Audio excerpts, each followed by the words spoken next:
सुप्रभात मध्य प्रदेश, आपके साथ मैं हूं ललित प्रजापति। नमस्कार, मैं हूं आशीष त्रिपाठी आपके साथ और सुप्रभात मध्य प्रदेश में विस्तार पूर्वक मध्य प्रदेश की खबरों पर नजर डालेंगे ललित। और शुरुआत करते हैं इस वक्त की बड़ी खबर से। खंडवा से एक अमानवीयता की तस्वीर सामने आई, जहां पर बाइक पर बच्चे का शव ले जाने के लिए परिवार के लोग मजबूर दिखे।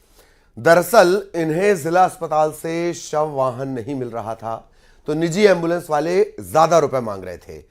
जैसे तैसे ये बात मीडिया तक पहुंची, मीडिया ने अपना दखल दिया, अस्पताल हरकत में आया और आनन फानन में एक निजी संस्था के शव वाहन को भेजा गया। क्यों वो एम्बुलेंस नहीं मिली आपको? एम्बुलेंस नहीं मिली, नहीं मिलेंगे बोल रही है, पैसे लेंगे 1000 रुपये बोल रहे थे। क्या हुआ था बच्चे को? बच्चे को दवा पिलाए थे उधर, तो यहाँ एडमिट किए थे, तो फिर शांत हो गए बच्चे। और गाड़ी पे लेके जा रहे हैं। घर तक लेके जाओगे? हाँ, घर तक। कितने दूर गाँव है आपका?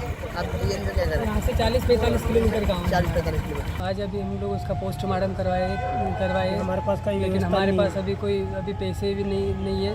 इलाज में सब कुछ खर्च हो गया। अभी हमारे पास 100-200 रुपये भी नहीं है। तो अभी हम जो शरीर है, मृत शरीर है, उसका हम लोग आज गाड़ी से घर ले जा रहे हैं, क्योंकि आपने किसी से मांग नहीं करे? क्या मदद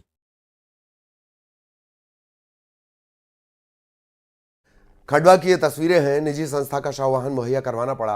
बाइक पर अपने बच्चे का शव ले जाने के लिए परिजन मजबूर दिखे। और आशीष, सबसे बड़ी तकलीफ कि आपका कलेजे का टुकड़ा अब इस जिंदगी में नहीं है, और उससे बड़ी तकलीफ कि सिस्टम आपको मारे दे रहा है। ये चूंकि जिस तरह से हम तरक्की कर रहे हैं ललित आज के दुनिया में, ये चीज़ें कंपलसरी होनी चाहिए। जैसे शिक्षा मुफ्त होती है या शिक्षा मुफ्त देने का सब वादा करते हैं या दी जाती है, ये भी कंपलसरी होना चाहिए कि स्वास्थ्य केंद्र में अगर आप स्वास्थ्य सुविधाएं नहीं दे पाए, किसी की जान नहीं बचा पाए, तो कम से कम उसके घर उसकी बॉडी पहुंचाने के लिए वाहन का इंतजाम अस्पताल प्रबंधन की तरफ से होना चाहिए। ये सिस्टम में जी लागू होना बहुत आवश्यक है।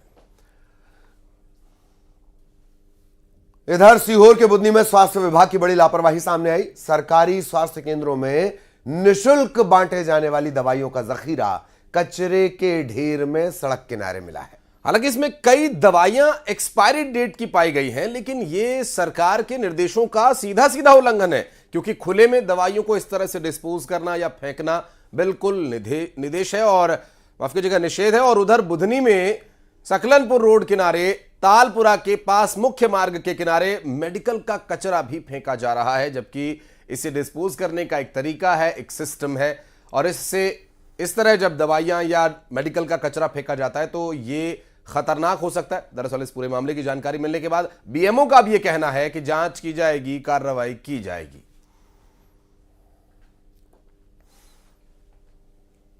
इसको लेकर हमें जैसा कि आपके द्वारा जानकारी प्राप्त हुई कि दवाइयाँ इस तरह की मिली हैं, तो वहाँ के जो सब हेल्थ सेंटर हैं और वहाँ के जो हेल्थ वर्कर हैं उनके ऊपर कार्रवाई की जाएगी। उनसे इसका जवाब मांगा जाएगा, उनको शो कॉज नोटिस दिया जाएगा कि ये दवाइयाँ जो हैं वो किस तरीके से बाहर पड़ी हुई थी और उन्होंने इसे किस तरीके से डिस्पोज किया। इंदौर से एक चौंका देने वाली खबर सामने आई, जहां वन विभाग के अधीन राला मंडल पहाड़ी के नजदीक बनी सीड प्रोसेसिंग लैब ही गायब हो गई। जिस जगह लैब ये थी, वो जगह अब अय्याशी का अड्डा बन गई है। यहां बीजों के अंकुरण की बात होनी थी, रिसर्च होनी थी, शोध होनी थी। वहां शराब की बोतलें पड़ी हैं, ताश के पत्ते पड़े हैं। जहां रिसर्च होनी थी वहां दारू पार्टी चल रही है। लैब की दीवारों पर दीमक लग चुकी है। कोरोना के पहले जैव विविधता बोर्ड भोपाल ने सीड प्रोसेसिंग लैब बनाने के लिए 55 लाख रुपए दिए थे। वन विभाग ने लैब बना दी, लेकिन लैब में एयर कंडीशनर, डीप फ्रीजर और कई अन्य उपकरण, फर्नीचर सब कुछ लगा दिए। लेकिन कोरोना के बाद लैब का सामान धीरे धीरे गायब होने लगा। सामान चौकीदार के हट में चला गया।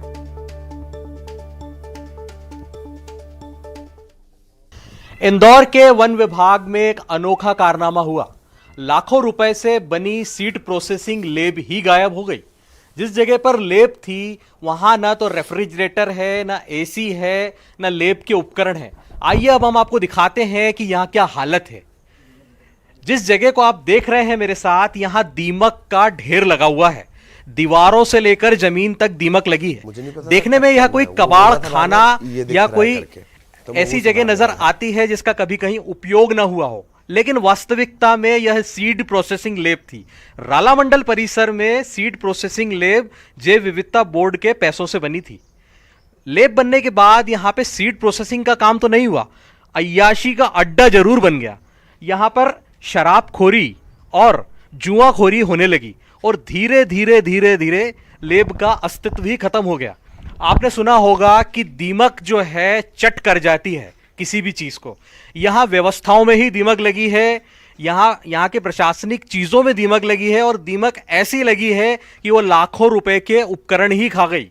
यहां उपकरण के नाम पर एक पंखा या एक ट्यूबलाइट तक न बची और जिम्मेदारों का कहना है कि हमें इसकी जानकारी नहीं है। न्यूज़ 18 के लिए कैमरामैन डगलस के साथ हिमांशु जोशी, इंदौर।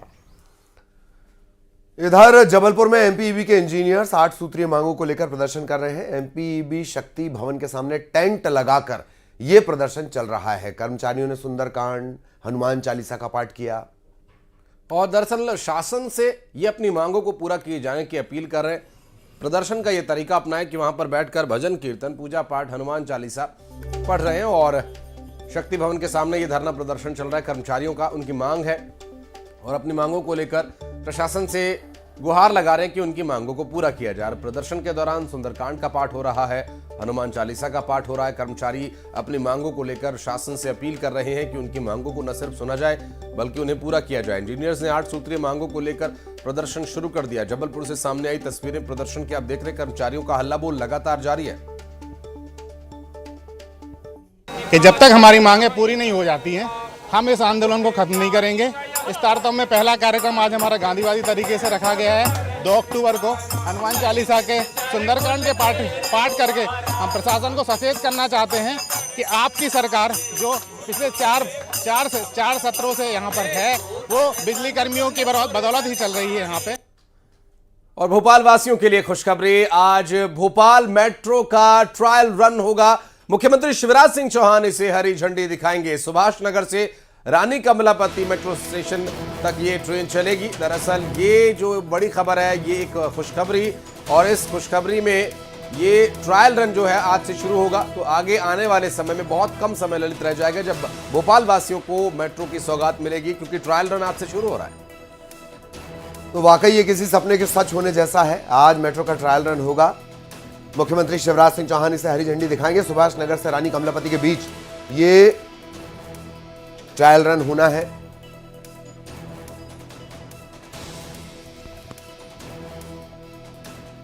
तो आज ट्रायल रन, और खुशी की बात, लंबे अरसे से इंतजार किया जा रहा था। और क्या तैयारियां ललित, इसे जानने के लिए चलेंगे हमारे सहयोगी इस वक्त अनुराग श्रीवास्तव हमारे साथ जुड़ गए, उनसे बात करेंगे। अनुराग, अभी ट्रायल रन की क्या तैयारियां हैं, क्या व्यवस्थाएं हैं? भोपाल वासियों को बड़ी सौगात मिलने वाली है, खुशखबरी है।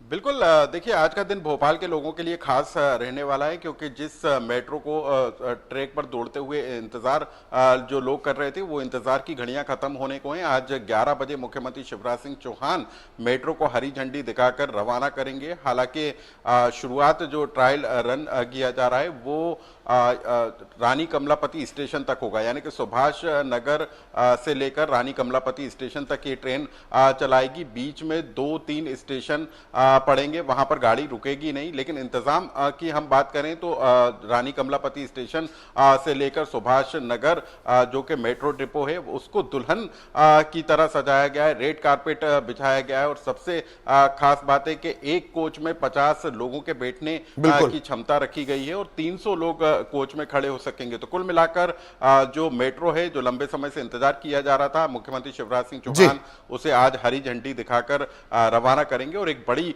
सौगात भोपाल के लोगों को मिलेगी। बिल्कुल बिल्कुल, बहुत बहुत शुक्रिया आपका अनुराग इस तमाम जानकारी के लिए।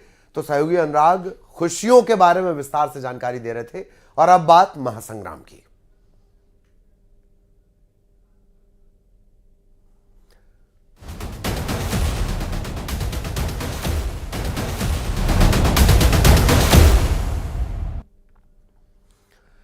प्रधानमंत्री नरेंद्र मोदी ने एक बार फिर मध्य प्रदेश के चुनावी रण में दस्तक दी। इस बार पीएम मोदी सौगातों का पिटारा लेकर ग्वालियर पहुंचे। प्रधानमंत्री ने 19,000 करोड़ के विकास कार्यों की सौगात दी और डबल इंजन सरकार से डबल विकास की गारंटी देते हुए जनता से एक बार फिर मध्य प्रदेश में कमल खिलाने की अपील की है।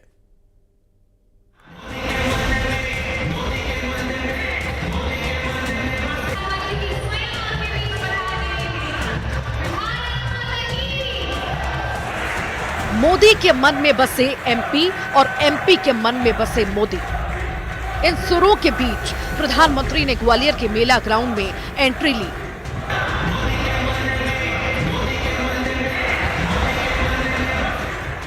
तो हर तरफ मोदी मोदी के जयकारे गूंज उठे।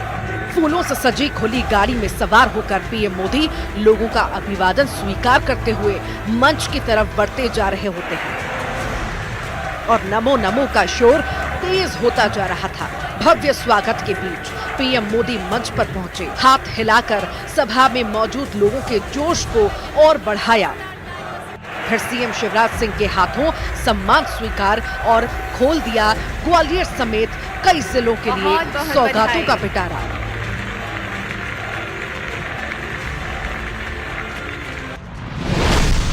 ग्वालियर में पहुंचे पीएम मोदी ने 19,000 करोड़ के विकास कार्यों की सौगात दी।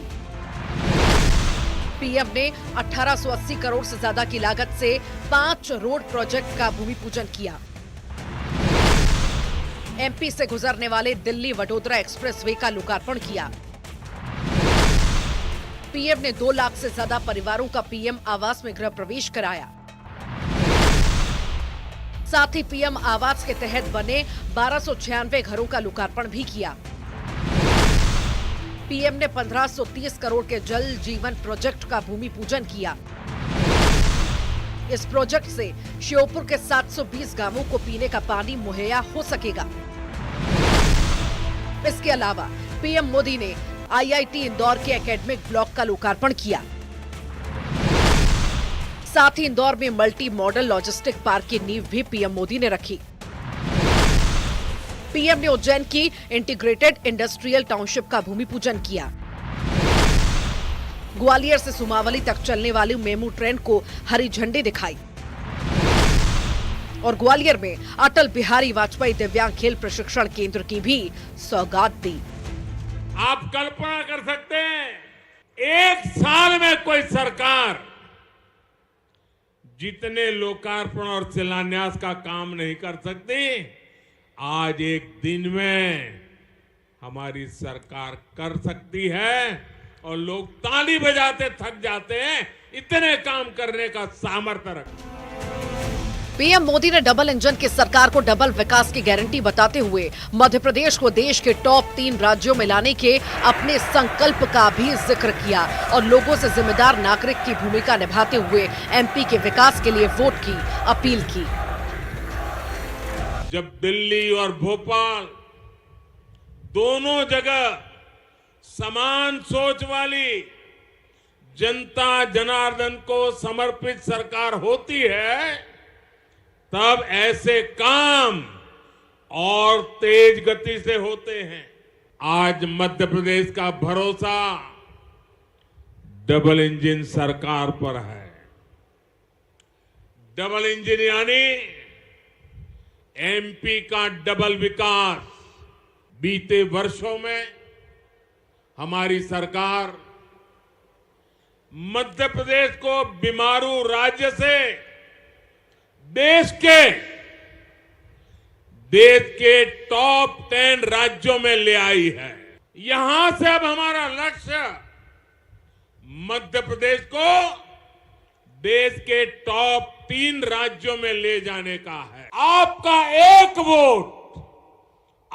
एक वोट मध्य प्रदेश को नंबर 3 पे ले जा सकता है जी।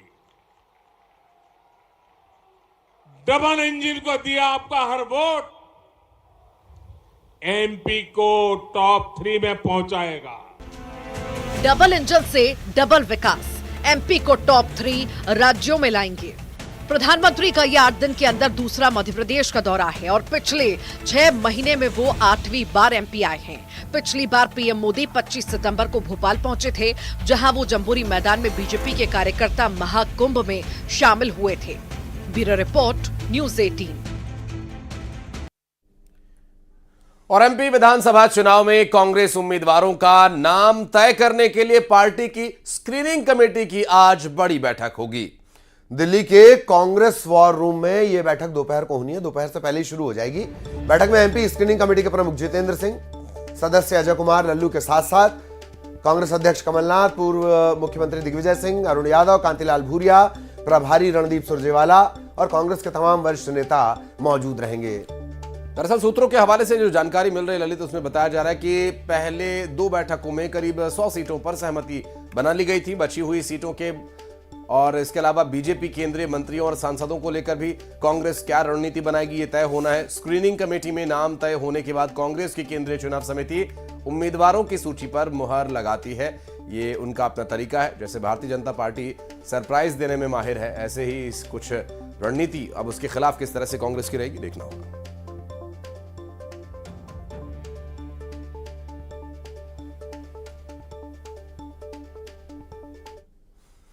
अमेरिका के न्यू जर्सी में दुनिया का दूसरा सबसे बड़ा हिंदू मंदिर बनकर तैयार है। बाप्स BAPS स्वामी नारायण अक्षरधाम का 5 अक्टूबर को उद्घाटन किया जाना है।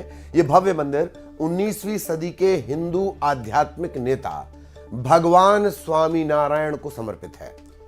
यह महामंदिर, जिसका निर्माण साल 2015 में शुरू हुआ था, इसका उद्घाटन 5 अक्टूबर 2023 को महंत स्वामी महाराज और गणमान्य व्यक्तियों द्वारा किया जाएगा। और मंदिर से जुड़े यज्ञेश पटेल ने बताया कि इतिहास को तराशा जा रहा है। मंदिर को सभी आगंतुकों के लिए खोला जाएगा। इससे वे भारतीय कला, वास्तुकला, संस्कृति को सीखेंगे। ये मंदिर इस राष्ट्र के ताने बाने को जोड़ता है। अमेरिका के न्यू जर्सी में सबसे बड़ा हिंदू मंदिर।